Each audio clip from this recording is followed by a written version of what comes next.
성우들 선현신문에 왔어. 무슨 소식이 실렸니? 어디 보자. 서승구역 상경소학교 선현단원들에 대한 이야기로구나.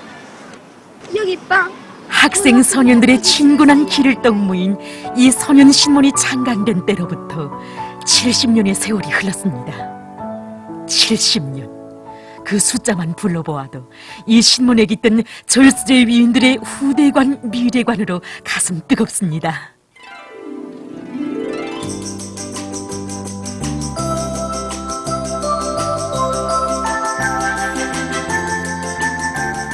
소년신문이 창간된 날은 1946년 5월 5일입니다. 해방을 맞이한 저국 땅에 뜻깊게 기념해야 할 날도 많았지만 어버이 수령님께서는 선수 어린이날부터 제정해 주시고 아이들을 위한 아동신문을 내올 때 대한 가르치심을 주셨습니다. 그때 오보이 수령님께서는 새로 내오게 될 아동신문의 제호를 멈소 어린이신문 이렇게 달아주시고 신문의 창간 발행에서 나서는 모든 조건들을 다 풀어주셨습니다. 1946년 5월 5일 우리 어린이들은 자기들을 위한 어린이 신문을 받아안는 경사를 맞이하게 되었습니다. 어린이들의 교육경에서 언제나 신문을 중요시하신 오보이 수령님께서는 조선소년단 창립 두돌시대는 1948년 6월 6일 어린이 신문을 소년들의 정치조직인 소년단의 이름을 따서 소년신문으로 지어주셨습니다. 돌이켜보면 소년신문과 더불어 전해지는 오보이 수령님의 사랑에 대한 이야기는 오늘도 우리의 마음을 얼마나 뜨겁게 울려주는 것입니까?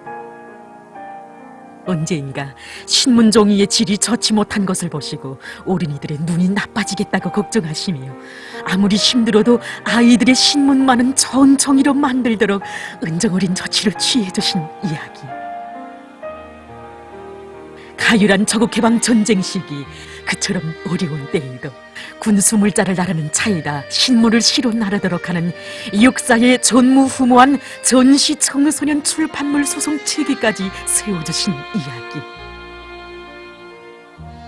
1960년 4월 살교복을 입은 아이들의 사랑스러운 모습이 보고 싶으시여 몸소 저택으로 불러주시고 신문이 학생 소년들의 생활에서 귀중한 길동무로 되고 있다는 사실을 아시고 그처럼 기뻐하신 오보이 수령님이시였습니다. 감격도 새로운 1954년 5월 22일 위대한 장군님께서는 당시 민주총연사로 불리고 있던 우리 출판사를 찾으셨습니다. 이날 오랜 시간에 걸쳐 여러 편집 부서들과 출판 공정들을 일일이 다 돌아보신 위대한 장군님께서는 소년신문은 소년단원들의 학습과 생활에서 거울로 삼아야 할 길동무라고 하시면서 소년신문 편집에서 나서는 귀중한 가르침들을 주셨습니다.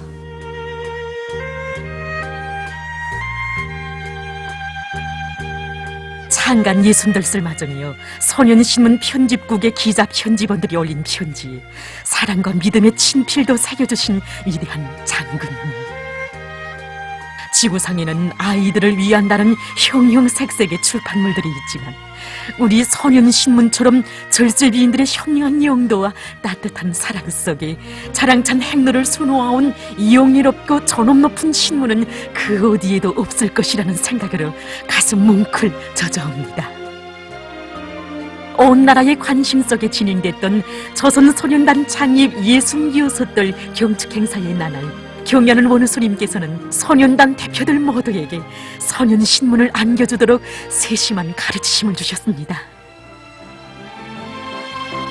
아이들에게 자국의 흥망성쇠가 달려있고 국왕본영할 저국의 내일이 달려있다는 천리를 가슴에 새기시고 위대한 대원수님들의 후대 사랑을 그대로 이어주시는 경연하는 원수님 계시기에 소년신문에 깃든 절세 위인들의 사랑의 이야기는 끝없이 이어지는 것이며 신문은 오늘도 우리 학생 소년들의 친근한 길동무로 사랑을 받고 있는 것입니다. 우리 소년신문은 총 4개의 면으로 되어 있습니다.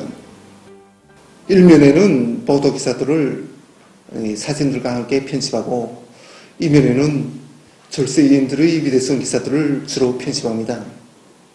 신문 3면에는 소년단원들이 학습과 조직생활, 서운하게 운동에서 고든 성과들을 소개하는 여러 가지 기사들을 편집하고 신문 사면에는 학생 소녀들이 쓴 글작품들과 여러 가지 상식들, 그리하면 역사 상식, 문학 상식들을 연재 만화들도 편집했습니다.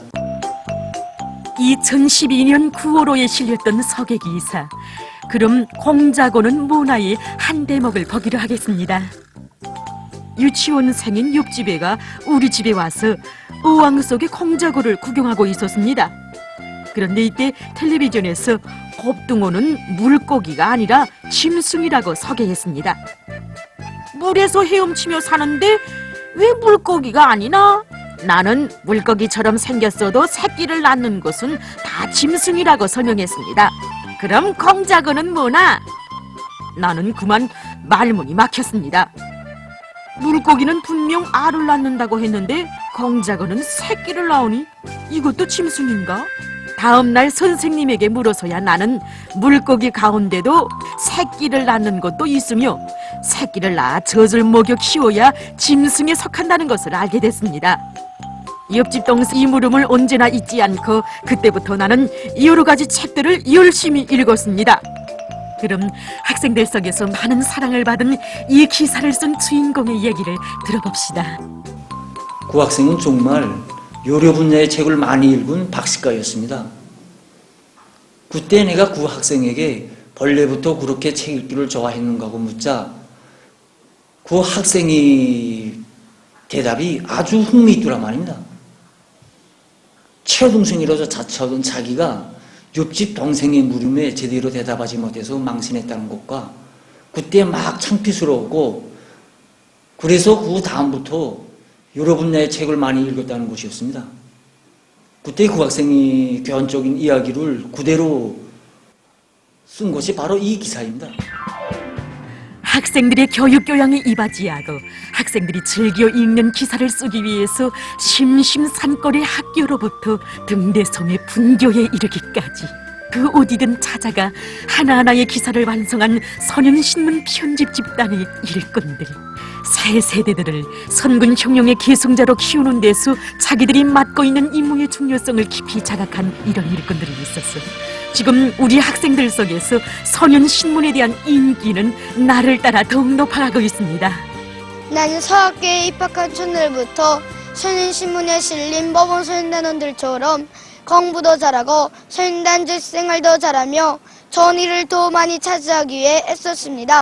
2번이나 글작품집을 만들었고 나라를 위한 깨끗한 마음을 안고 백두산 영웅 청년발전소 건설에 나의 작은 마음도 함께 이바지하여 경리한 김정은 의원님께 기쁨을 드렸습니다. 그 자랑도 큰데 이렇게 선현신문에 소개되고 보니 난 정말 기쁩니다. 우리가 쌓아가는 선현단원의 자랑에는 친근한 동무인 선현신문이 언제나 함께 있었습니다. 결국 선현신문은 학생들의 꿈과 힘까지도 키워주는 말없는 교과서라고 할 수 있지 않겠습니까? 그럼 우리 잠깐 선현신문 애독자들의 덕소 모임에 참가해봅시다. 선현신문에 실리는 만화들이 정말 재미있습니다. 난 용달동무의 뉘우침, 이 만화를 보면서 소홀히 여기던 오이공부가 얼마나 중요한가를 다시금 깊이 느꼈습니다. 선현신문 거울은 우리 모두의 도덕생활을 비춰주는 거울입니다. 우린 이 거울로 자기의 모습을 비춰보며 모범 선현단으로 더 잘 준비해가고 있습니다.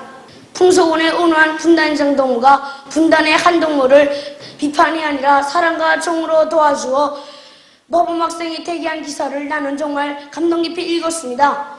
이 기사를 읽으면서 나의 사업가 생활도 돌이켜보았습니다. 이 그림 이야기를 보십시오. 지난 서해방전쟁 학교를 가던 길에 한 첩놈들을 잡은 선현단원들에 대한 이야기입니다. 그들은 어른이 된 다음에도 서북보의 성전과 사회주의 건설에서 미운을 세우고 과국 영웅으로 노력 영웅이 되었다고 합니다. 우린 선현신문을 보면서 여기에 실린 동무들처럼 학습과 선현단 생활을 더 잘할 마음을 다집니다. 정말 선현신문이 주는 충동은 컸습니다.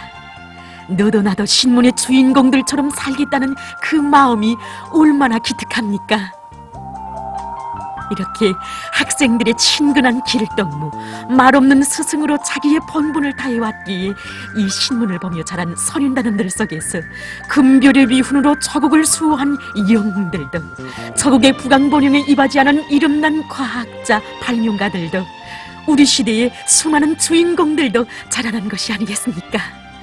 이 선현신문을 애독하며 자라는 우리의 선현단원들도 앞날의 강성조선을 또받들고 나갈 억센 기둥감들로 꿋꿋이 자라날 것이라는 것을 우리는 오늘 다시금 확신하게 됐습니다.